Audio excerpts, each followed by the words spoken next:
It's your turn. There's nothing wrong. You don't owe nobody nothing. It's your turn. You shouldn't feel guilty. It's your turn. It's your time. You've blessed everybody else. You've set everybody else for success. You've compromised you for them, and look where you are. It's time for you. And don't you know that the best thing you could do for them is to be the best version of you? Don't you understand that you're not helping them by not being the best version of you? The only way you really gonna bless them is to be the best you can be.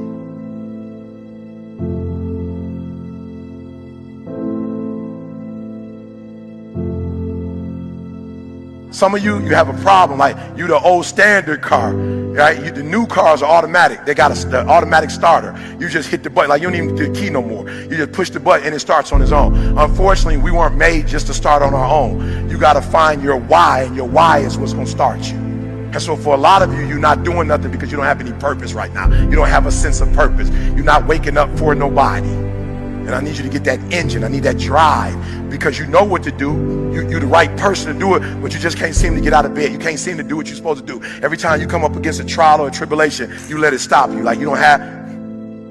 The problem with most of you, you're a four-cylinder. And when you hit trials and tribulations, you can't make it up the hill.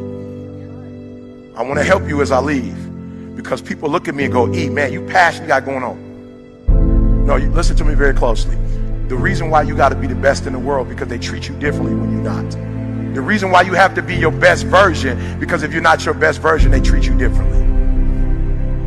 When you're not your best version and you're not multiplying and having dominion, you got different kind of health care.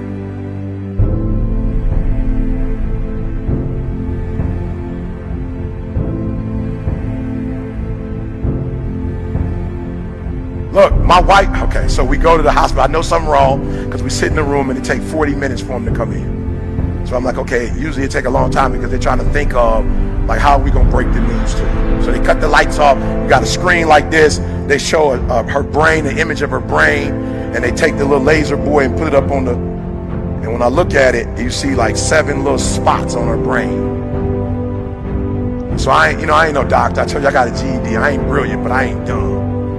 I know those spots ain't supposed to be there. And so I'm talking to the doctor, and she, they going roundabout. I'm like, look, man, just, what I'm saying, just keep it 100. What is this? She's like, well, we don't know if it's cancerous, but we believe that it's MS, it's multiple sclerosis. And I was like, all right, what is that? You know what I'm saying? I don't know what that is. I'm like, what is it? Is she gonna die? That's the first thing. It real, like, you don't know. Like, that's the first thing. I'm like, is she gonna die? It was like, no, it's chronic. She gonna live with it forever. I'm like, what? Well, see, it's here, but if it get on her spine, and she's not gonna be able to walk, she could possibly not see. Like, we going over all the hookup. I'm like, all right, bet.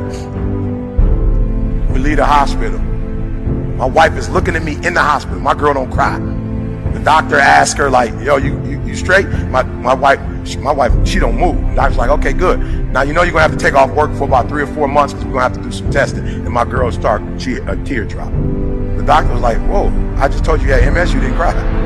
I just told you have to take off work, you crying. You didn't have insurance? She's like, yeah, we got insurance. But my wife's job is like her identity.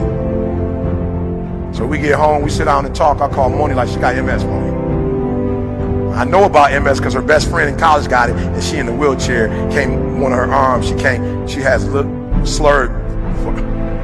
So I'm like, all right, it's showtime. My wife ain't there yet, so let me find out what to do. I started doing all my homework. Homework says the only thing that they know causes is stress. So I might have been like the number 10 motivational speaker at that time. Number 5, your boy going to hyperdrive. I started studying. My wife going to work again. She coming home stressed out. I'm like, oh, that's not gonna work. You're gonna have to quit. And she's like, well, I don't mind quitting, but do you got enough money? Like, you got enough money for me to quit? I'm like, I got enough money. She's like, no, I'm not talking about for the year or 2. I'm talking about for the next 30 years.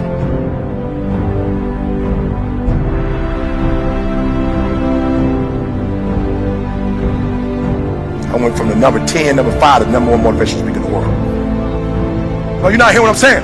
I started getting on stage and realizing, like, yo, people's like, yo, E, why you what? You just went to a whole other level. I'm not speaking no more to entertain. I'm not speaking to help people. I'm speaking so my girl never have to go back to work again. I'm speaking so that the MS don't kill her. I got a different drive. I got a different why. I got to make this $1.8 million so my girl can quit for the rest of her life. I'm taking all gigs. Let's go, let's go, let's go.